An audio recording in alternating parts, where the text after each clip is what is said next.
Welcome and welcome back to the Whole Bucket. Today is Zebra Talks, Day 9, Prompt 9. Support staff. Not really staff. No, we're not going to go out hiring people. The prompt for today, though, is how can people accommodate you? Sounds really selfish. I probably should say, no, it's not selfish. But you know what? It kind of is. And it's supposed to be. Let's get into what that's all about. Because it's important. And sometimes you should be selfish. Sometimes everybody should. Yeah. So we're going to take a look at some things we've done so far. Just quickly to sort of explain where things are headed and why we're doing what we're doing today. So, very, very first, early days, we talked about, let me move my camera out a tiny speck. That's just not working. There we go. So we talked about early days, and that was defining for ourselves what our chronic concern, health-wise, spiritual health, mental health, physical health, whatever kind of health, right? Whatever it is for you, and early days is minutes to decades before this, anything that was before this exercise would be your early days. This whole thing that I'm doing, and the reason I'm doing it so public, is because I needed to define these things for me. The reason I'm doing it so public is because I think that I'm not alone. I think that a lot of people could use and benefit from some of the things that I'm trying to do for myself here. And maybe if I do it in a public way, maybe somebody else will feel some clarity and some direction about their own issue. Whatever it might be. Anyway, so we talked about early days. This was to define where we came from previous to this workshop. Who are you right now? At the minute of starting this project, who the heck are you? Try not to be what you are to other people, as in a mom, wife, secretary, boss, grunt. We're lots of things to the world, right? But whatever you are to the world, that's fine. But who are you kind of personally speaking? So I said that I'm an artist and a toddler and an always learner. The list could go on and on. Don't get more on these pages than you really need to. Do as much or as little as you feel is right for you, but I did kind of succinct and first impression sorts of things just to get my mind kind of going on stuff. We talked about how do you feel about yourself today, and I have been in a rather dark place for quite a while. So my how do you feel about yourself today page is not looking very good. I am in a dark place still, but the fog is lifting. Maybe. What kind of zebra are you? I am an alien zebra, and I left it at that. I have some health issues that are common to lots of people, right? I'm a middle-aged woman of Native American and Scandinavian descent, and I have feature flaws. I have model and brand flaws, whatever. I have issues with body and whatever that come with age and heritage and genetics and all that stuff. But I also have some stuff that make me a zebra, which is anything that is a little out of the ordinary medically speaking. And I call myself an alien because I might have mast cell activation syndrome. I think the answer to that is probably that's what it is, and that is an actual diagnosis on my diagnosis list. But I think that there is some question that some of the stuff that I have that leans that way is also kind of weird for that diagnosis. So further investigation may be necessary. I don't really want to. I'm kind of tired of the investigations for now. Anyways, whatever it is, it amounts to my body hates this planet. Hates it. It reacts to the food and the air and the sun and the anything that's on this planet at any given time for, I don't even know the reasons. I don't even know the reasons. It just does. It throws temper tantrums. We talked about what is seen and what is not, and not to us specifically, but to the outside world. There are all kinds of things that the outside world can see and identify as, oh, that person is, has a couple extra difficulties in real life. There's a lot of people that have things going on that people can't see at all. And making ourselves aware of what people see and don't see does a lot of things for us. The first one that pops in my brain is it helps us remember that people don't always see what's going on with us, and they react to us in a way that might seem difficult or, contradictory to what we need or want. They might even respond to us in super negative ways, like using your handicap placard to park in a handicap spot when you can actually skip your way into the store. If I'm hopping my way into the store and in that good, this doesn't really happen, but if I were to, it's because I'm in a really good mood and feeling really good that day, right? And I might get judged for that. And I have been judged for using my placard, but not very much. But other people do have a lot of trouble with it, right? There's judgy people out there. Anyways, the point is, it's good for us. It's not about the rest of the world. Hey, you, quit being judgy. This is for us to remember that judging your surroundings is kind of normal. Putting a negative spin on it is something that people just do. And whether they should or shouldn't do it, they do. And we can't change that really. But if we remember in our head that that person who's responding to us in a way that's not great doesn't know the details, then maybe we just don't get so bugged by it, or we just forgive more often, or we just blow it off and ignore stuff. Or maybe we make ourselves open to explaining if there's somebody that we come across that really wants to know. I know that there are some people who have visible handicaps who get mad when people ask them questions, and there are other people who have disabilities who are like, no, I'm not mad if you ask questions. I don't have a problem explaining to you. Well, I don't have a problem explaining to you either. Just be nice. Don't be such a brat. Don't judge me. Just ask a question. Okay. All right. That's enough of that. Okay. We took a look at mental health. We talked about a whole bunch of things that can help mental health. I talked about, this is specifically my book. So things I wrote down are things that help me in mental health.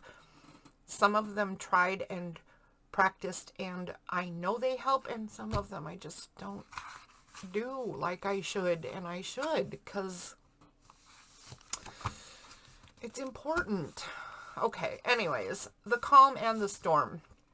So this is all about identifying when the physical and the mental come together and are functioning, and how they switch from functioning to not functioning, and what kinds of things should we watch for. And I identified 2 things on my list that are important for me to really start paying more attention to, because I do tend to get confused easier when I'm pushing my limits too much. I also get more wobbly on my legs. That's like the first thing to go. So if I start to go down my stairs and I have that moment where the stairs aren't completely clear and I'm like, should I even go down the stairs right now? I should pay attention to that. And I don't always. I just laugh it off, wait for the dizzy to go away and go about my day. I need to rethink that. Okay, and then last week we practiced gratitude. I explained what that means to me, what that means in practice for me, what I think it can do if you decide to do it, and how it's not going to have a long-term effect for you if you just try it once or twice. You might say, oh, this is stupid, I quit. Or you might say, yeah, it's kind of fun, but what's the big deal? Or I'll just do it once in a while, and maybe that'll work. But anytime you practice gratitude, take a look at things and see what there is to be thankful for in your world, in your surroundings, in your people. That's actually what I ended up writing down, is where are you going to look for the things to be grateful for. Because I was going to write down things in each category of good things, of things to be grateful for when it's good and things to be grateful for when times are bad or hard. And I found out that the categories are really the key there, because they're the same categories for good times or bad times. Are my legs working? Or whatever body part usually quits working, right? Is my brain working today? Are my legs working today? Did my thumbs make it through art studio time? What is my mindset today? So there's my mental health piece. Are there people to be grateful for today? Are there pets to be grateful for today? There always are pets to be grateful for, or critters. Sometimes it's the squirrels outside my window. I consider them pets. And what about your surroundings? Sometimes it's just my pillow. Anyway, and never forget the basics. If there is nothing else, can you eat on your own? Can you breathe on your own? Can you move on your own? One or all of those things. And if you can do all three of those things, you always have three things to be grateful for. If it gets down to the very, very basics, okay. So we've identified all kinds of stuff. We've gone through all kinds of stuff. And I have taken 13 minutes of your time just doing a recap today. So I will keep today's prompt as short as I can so that I don't make this so terribly long. But that was important to really describe what today's prompt is supposed to reach in our thought processes and what kinds of conclusions we're trying to come at or come to. There we go. So I'm going to put this on the bottom of my page. I'm going to start today's Zentangle. I don't even know if this is an actual Zentangle, but it's a doodle. So I'm going to start today's doodle while I talk about this prompt right here. How can others accommodate? Identify where help and support can make the most positive impact on the quality of your life. This does not mean that people should accommodate us and our quirks or disabilities or, anxiety builders or anything, right? This is not about, I'm special because I have this problem and you should just cater to me. Okay. Having word problems. Did you see that? My brain just shut off. Okay, so it's not about that, right? It's not about entitlement. It's not about selfishness. I understand that it sounds selfish, and I did say it kind of is. I did say it is a little selfish. It is, in the sense that sometimes you have to be, right? There are some things that I simply cannot do without causing a complete crash in my life. And crashes are bad, and I shouldn't cause them. And if I have to say no to people, that is being selfish in a have to and positive for me way. Other people can feel about it whatever they want to feel about it, and I'm sorry if they feel bad about it, but I have to stop accommodating other people just because I'm worried they're going to be mad or feel bad or something, right? Stop giving into pressures, people. So a little bit of selfishness is necessary. And that's not just true for us. Remember, every single thing that's in this zebra book is not just true for people with disabilities or chronic health issues, right? This is true for everybody in the whole wide world, and it's all a matter of degree. When you're a zebra, or when you have any chronic thing in your life that requires special attention, whatever your thing is, you need a little extra selfishness, and you need to be able to separate that thing from just normal things in your life so that you make sure you're paying attention to it and taking care of it the way you need to so that you can live your life, right? Don't get so bogged down in ordinary everyday that you forget that you have some special needs. Don't get so bogged down in your special needs that you forget to just live. Just live. Okay. Enough preachy stuff. Okay. So what can other people do to accommodate?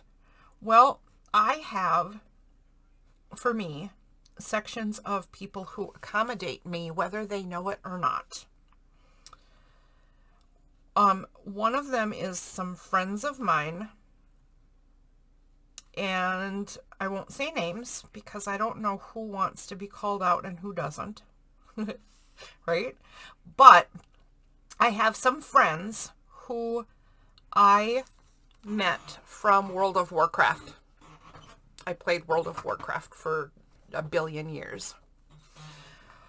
And they are some fabulous people.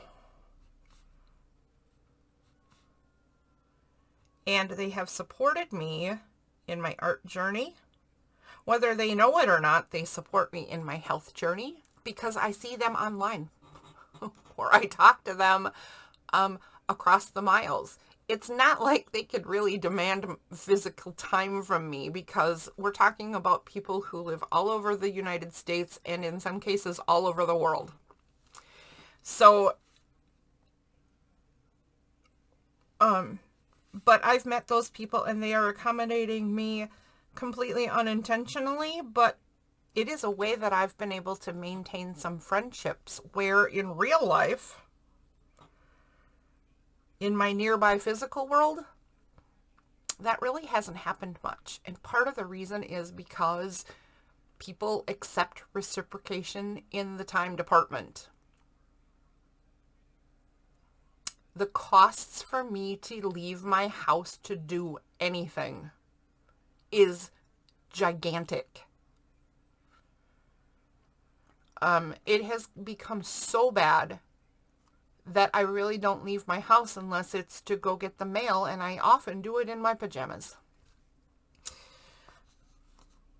So there's very little I can do about maintaining friendships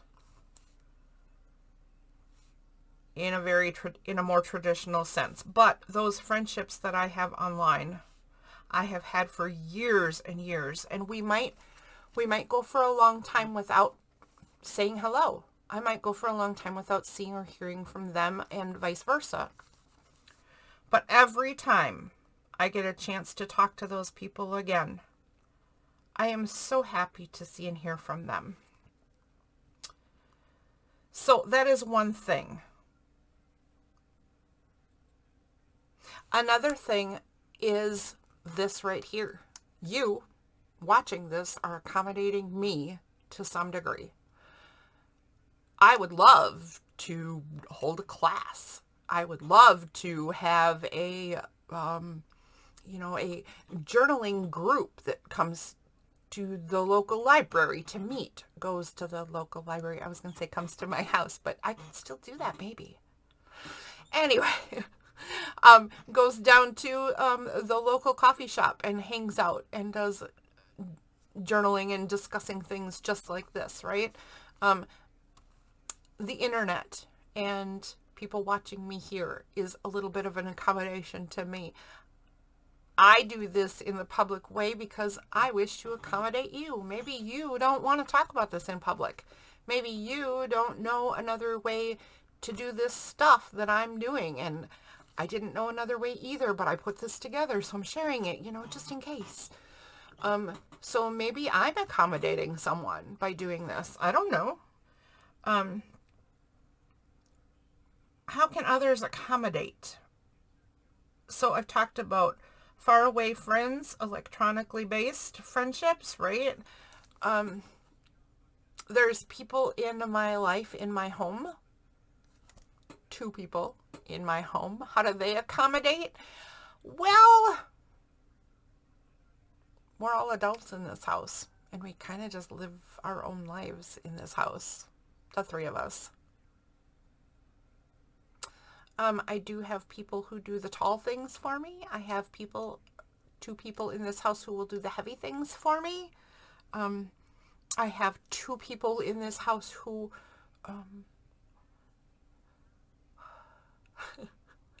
remind me to go get my medicine. I'm not very great at that. Gosh, what else? I don't know. I don't know what to say. One person in my house got a little upset with me yesterday, and upset is probably a strong word, right? Because it was just a bit of an eye roll. But I don't let go of things very easily. Like, I will repeat things over and over, and I will go back to issues that were brought up days before or even weeks before, and he was just getting tired of me not letting go of things. Well, I process information for a really long time. I'm certain it gets aggravating. Take away the eye roll, and he accommodates me really well for the most part. I think I deserve an eye roll, really, for how difficult of a time and how long I process simple information, but I always want to make sure everybody's okay and everything's okay, and did I say all the right stuff, and what part did I forget? Oh my goodness. It's part of the brain fog, and it's part of the depression and PTSD stuff that I need to repeat things, and I need to make sure that I covered all the bases and said things the right way and didn't make the wrong impression. Oh my gosh, it's ridiculous. How can other people accommodate? Well, there are a few people in my life, ladies especially. I don't think there are any men in this category right now, but you know who you are, ladies. There are a group of 3 women who have been teaching me an awful lot about being a zebra. They are also zebras, and they come to my house. I think that that is terrible, and it is selfish of me, and I don't know how to do it any different. And I think that it will stop.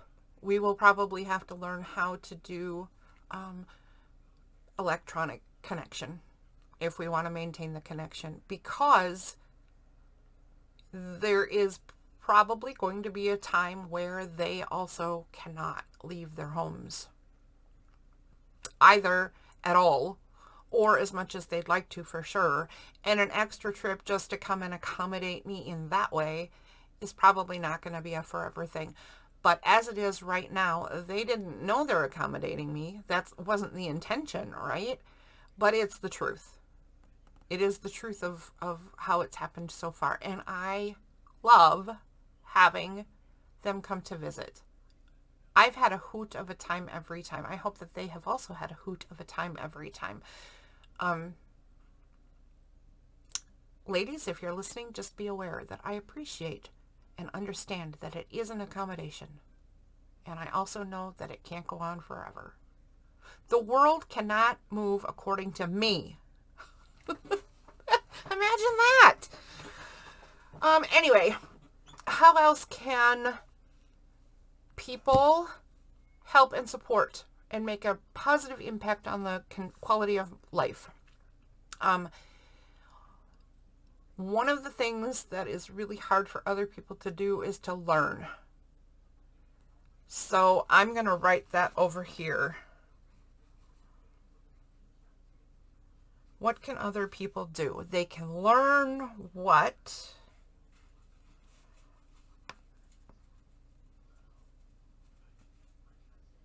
zebrahood is. They can learn what zebrahood is. Whatever your chronic thing is that you are using this workshop for, people could learn more about it. So I know an awful lot of autistic people, and I have said for 100 years, at least, I'm sure, that even people who claim to know all about autism and understand what it is and how it works don't seem to have a clue about autism and what it is and how it works. It is a little ridiculous. Educators, psychologists, doctors, all kinds of people claim to know what it is and how it works and how to deal with it. And you run into them and you expect that you can get decent care and your needs met and you get information, and you just can't, because they're wrong. They think they know everything and they don't. That's why I said in the earlier page, always be a learner. Always, always. The minute you think you know everything is the minute you fail. Don't ever think you know everything. Always learn, even about your own stuff. So what can people do? They can learn. They can also, what? Accept your answers.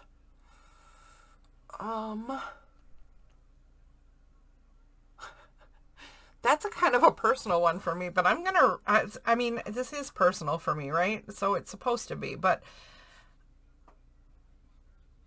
I'm going to write that down because I'm even going to underline it and make it all fancy, because I have people in my life who don't accept my zebrahood and will try to goad me into things, or guilt me into things, or one I have in common with some of the other folks I know who are zebras is, well, the reason you can't do anything is because you don't get enough exercise. Okay, I'm not going to get into you each and every time about why that is partially true and completely not true all at the same time, but here's the deal. If I tell you I can't do stuff, believe me, I can't do it. And you don't understand the price I'm going to pay if I cave to the guilt and I do it anyway. So here's the weird balance. Just so you know, if you meet zebras or if you know me, here's the thing. The more I do, the less I can do.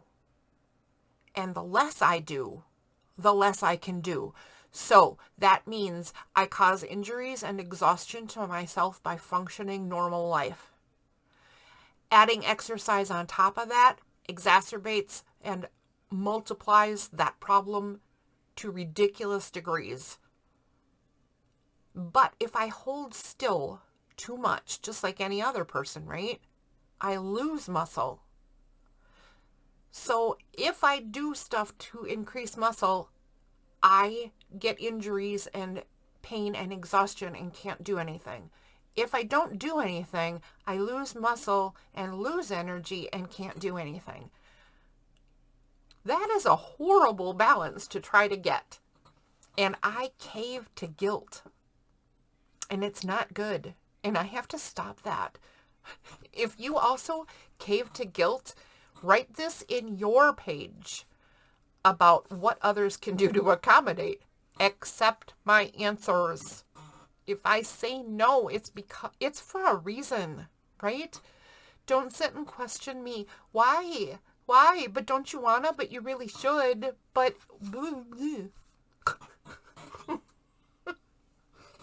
my fed up attitude is showing.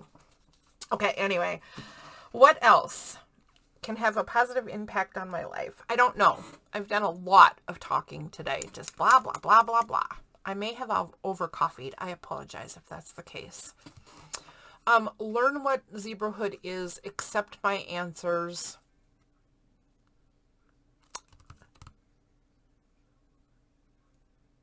I would say to just be willing to see and hear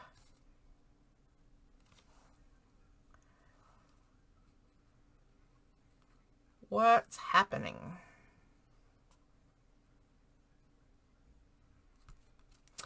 I would like to get into more specifics on this page, but I think that that's a mistake for me to do so right now. If I were to get into specifics right now, I would say one of the things that I wish somebody would do every single day of my life is put my hair in a ponytail on top of my head and pull it really tight, and then put it over here and pull it really tight, and then over here and pull it really tight. I don't know what it is. My physical therapist, actually, she's amazing, and she has special training in EDS patients. I was so lucky to have gotten her, but she explained to me why it makes such a difference. But if I have somebody do my hair, like put it in braids or put it in ponytails or whatever, it releases a lot of the pressure that builds up in my head and my neck and even down into my shoulders. It makes me able to think better. It makes me feel better. It reduces headaches and frequency of headaches. And I need a hairdresser that will come to my house every single day and do my hair. So probably not going to happen. Again, imagine that. Not going to happen. And the men in my house, not real interested. And the cats in my house, even less interested than the men. But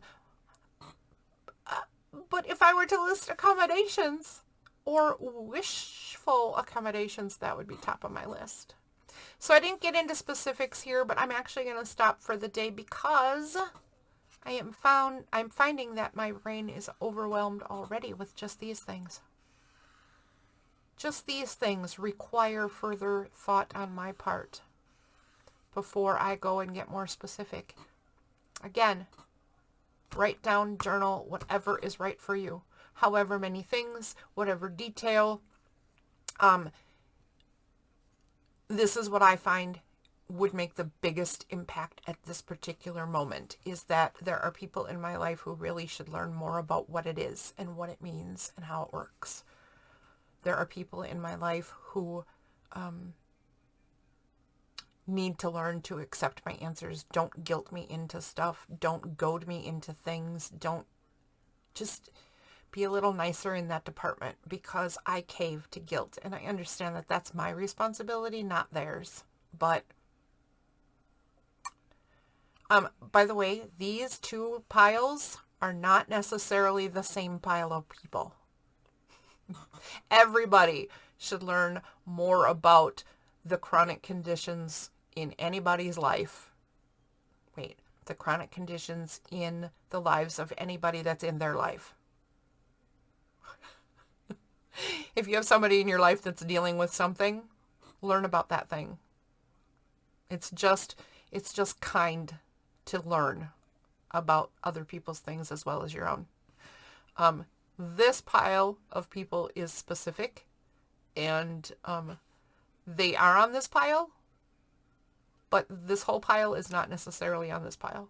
All thumbs are fingers, but not all fingers are thumbs. Be willing to see and hear what's happening.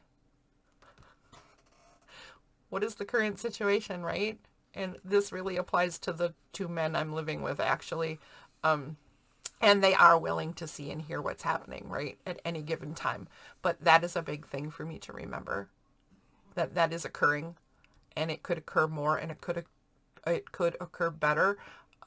But maybe that's lack of my communication. So maybe I need to learn to communicate better, because I'm kind of a stubborn brat, and I am fiercely independent, and I don't stop when I'm supposed to, and I should.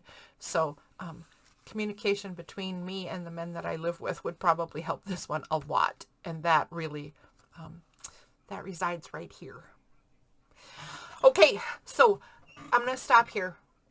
Lots of rambling on my part. I hope that it was helpful rambling. I hope that you're doing well in your journey that you're taking with me. So I will see you next week. Okay, bye.